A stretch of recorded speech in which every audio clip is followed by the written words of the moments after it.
அஸ்ஸலாமு அலைக்கும் வரஹ்மத்துல்லாஹி பரகாத்துஹு. இன்றைக்கு நாம் பார்க்க உள்ள தலைப்பு இறை பயத்தினால் அழுகை. ஒரு மனிதன் அழுகின்ற போது சிந்துகின்ற கண்ணீர் மகத்துவம் பொருந்திய கண்ணீர் துளிகளாக மாற வேண்டுமானால் இறைவனின் மீதான அச்சமும் பயமும் மறுமை நாளின் பயங்கரங்களும் அவனது உள்ளங்களில் ஒன்று சேர்ந்து இருக்க வேண்டும். இறைவனின் மீதான அச்சம் என்பது ஒரு மனிதனின் உள்ளத்தை நிச்சயமாக கரைக்கும் வல்லமை கொண்டது. இறைபயம் என்பது ஒரு மனிதனின் வாழ்க்கையை நிச்சயமாக மாற்றுகின்ற மகத்தான ஆற்றல் கொண்டது. நரக நெருப்பை அஞ்சி நடுங்குகின்ற ஒரு மனிதனின் அழுகை என்பது பாவங்களில் இருந்து மீட்டெடுக்கின்ற மகத்தான ஆயுதமாகும். அனஸ் ரலியல்லாஹு அன்ஹு அவர்கள் கூறியதாவது, அல்லாஹ்வின் தூதர் ஸல்லல்லாஹு அலைஹி வஸல்லம் அவர்கள் ஒரு நாள் ஒரு உரை நிகழ்த்தினார்கள். அதை போன்ற ஒரு உரை நான் என் வாழ்நாளில் ஒருபோதும் கேட்டதில்லை. அதில் அவர்கள், நான் அறிகின்றவற்றை நீங்கள் அறிந்தால் நீங்கள் குறைவாக சிரிப்பீர்கள், அதிகமாக அழுவீர்கள் என்று குறிப்பிட்டார்கள். அப்போது அல்லாஹ்வின் தூதர் ஸல்லல்லாஹு அலைஹி வஸல்லம் அவர்களுடைய தோழர்கள் தம் முகங்களை மூடிக்கொண்டு சப்தமிட்டு அழுதார்கள். மறுமை குறித்தும் இறைவனின் போதனைகள் குறித்தும் பாவிகளுக்கு இறைவனின் புறத்திலிருந்து வழங்கப்படுகின்ற தண்டனைகள் குறித்தும் அல்லாஹ்வின் தூதர் ஸல்லல்லாஹு அலைஹி வஸல்லம் அவர்கள் உள்ளத்தை உலுக்குகின்ற ஒரு உரை ஒன்றை நிகழ்த்துகின்றார்கள். அதிபயங்கரமான அந்த உரையை கேட்ட நபித்தோழர்கள் முகங்களை மூடிக்கொண்டு சப்தமாக கண்ணீர் விட்டு கதறி துடித்திருக்கின்றார்கள். இறைவனின் மீதான அச்சம் எத்துணை பெரிய நபர்களின் உள்ளங்களையும் சுக்குநூறாக நொறுக்கி விடுகின்ற ஆற்றல் கொண்டது.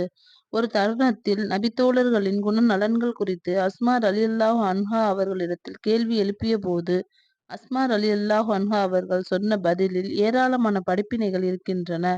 நபி ஸல்லல்லாஹு அலைஹி வஸல்லம் அவர்களின் தோழர்கள் குர்ஆன் வசனங்களை செவிமடுக்கின்ற நேரத்தில் அவர்களின் நிலை எப்படி இருந்தது என்று அஸ்மா அலி அவர்களிடம் கேட்கப்பட்டது.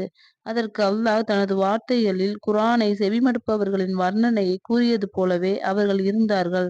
அதாவது குர்ஆன் வசனங்களை செவிமடுக்கும் போது அவர்களின் கண்கள் குளமாகி ஓடின, அவர்களின் தோள்கள் பணிந்தன என்று பதிலளித்தார்கள். நபித்தோழர்களின் குணநலன்கள் குறித்து மேற்கண்ட நிகழ்வு தெள்ளத் தெளிவாக பறைசாற்றுகின்றது. திருக்குர்ஆனின் வசனங்களை செவிமடுக்கும் போதும் திருக்குர்ஆனின் மூலம் உபதேசங்கள் செய்யப்படும் போதும் இறைவனை பயந்து கண்ணீர் சிந்தி தன்னுடைய நிலை குறித்து வருந்தியுள்ளார்கள் என்பதை தெள்ளத் தெளிவாக உணர்ந்து கொள்ள முடிகின்றது. இறைவன் நமக்கு வழங்கி இருக்கின்ற நேர்வழி என்பது மிக பெரும் அருட்கொடை. சொர்க்கத்தின் பாதைக்கு இலகுவாக அழைத்து செல்லும் இஸ்லாம் எனும் நேர்வழி கிடைத்ததற்காகவும் பாவிகளுக்கும் இறை மறுப்பாளர்களுக்கும் வழங்கப்படும் தண்டனையிலிருந்து நேர்வழியின் மூலம் இறைவன் நம்மை காப்பாற்றுகின்ற காரணத்தினாலும் இறைவனுக்கும் அதிகம் அதிகம் கண்ணீர் சிந்தி நன்றி செலுத்த கடமைப்பட்டுள்ளோம். அல்லாஹுவின் பேருதவியால் இப்போது நேரிய மார்க்கத்தில் ஓரிரை கொள்கையில் மிகச் சிறப்பாக இறைவன் வாழ வைத்து கொண்டிருக்கின்றான். இதற்கு பிறகும் கூட என்னுடைய நிலை எப்படி இருக்கும் என்பதை நான் அறிய மாட்டேன் என்று நம்முடைய வாழ்க்கையை நினைத்து வருந்தி கண்ணீர் விட்டு கதறி துடித்தவர்கள் நம்மில் எத்தனை பேர்? உண்மையாகவே நம்முடைய கடந்த கால வாழ்க்கை, கடந்த காலத்தில் நாம் செய்து வந்த பாவமான காரியங்கள், கடந்த காலத்தில் நாம் ஈடுபட்டு வந்த மார்க்கத்திற்கு புறம்பான காரியங்கள், இது போன்ற ஏராளமான நிகழ்வுகளை நினைத்து வருந்துகின்ற போது கண்டிப்பாக நம்முடைய கண்களில் இருந்து கண்ணீர் வெளிப்பட்டு மிக பெரும் கண்ணீரத்தை இறைவனிடத்தில் பெற்றுத்தரும். ஆயிஷா ரலியல்லாஹு அன்ஹா அவர்கள் கூறியதாவது, ஒரு முறை நபி அவர்கள் என்னிடம், ஆயிஷாவே, இன்று இரவு அல்லாஹுவை வணங்குவதற்காக என்னை விட்டு விடு என்று கேட்டார்கள். நான் அல்லாஹ்வின் மீது ஆணையாக உங்கள் நெருக்கத்தையே நான் விரும்புகிறேன், உங்களுக்கு மகிழ்ச்சி அளிப்பதையே விரும்புகிறேன், நீங்கள் செல்லுங்கள் என்றேன். பிறகு அவர்கள் எழுந்து உளு செய்துவிட்டு தொழுகைக்கு தயாரானார்கள். பிறகு துஆவின் போது தமது கன்னங்கள் நனையும் அளவிற்கு அழுது கொண்டே இருந்தார்கள். பிறகு தமது தாடி நனையும் அளவிற்கு அழுது கொண்டே இருந்தார்கள்.